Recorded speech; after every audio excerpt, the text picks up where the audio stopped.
Well, Denmark was one of the countries that first explored one of these options in terms of the countries in this part of the world. And also we know that offshore processing is a big part of the Australian migration system, or I should say asylum seeking system.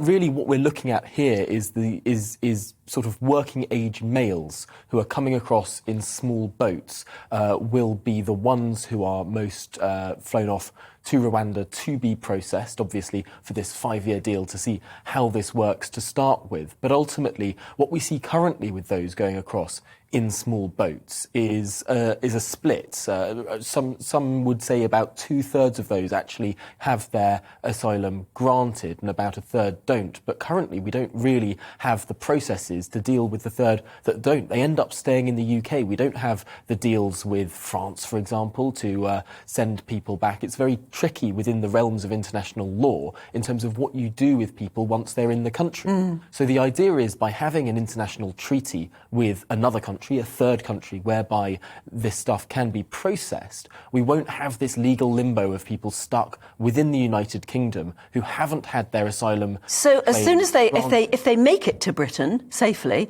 they're rounded up and they'll be put on a plane, literally almost straight away, and sent to Rwanda. That seems to be the plan as it stands. Obviously not all of those who come across, but many of those who... Because apparently nine in every 10 are people who actually do make it across are young males, and most of them single.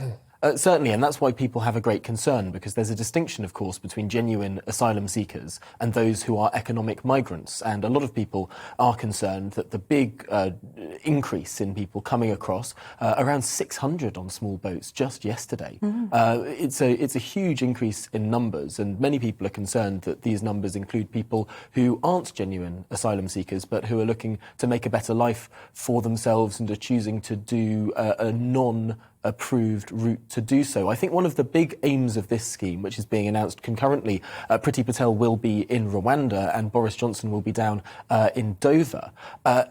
It will be trying to incentivise people to apply through the proper systems, rather than coming across in dangerous ways with illegal gangs, risking their own life and limb on an incredibly treacherous stretch of water, the busiest shipping channel in the world.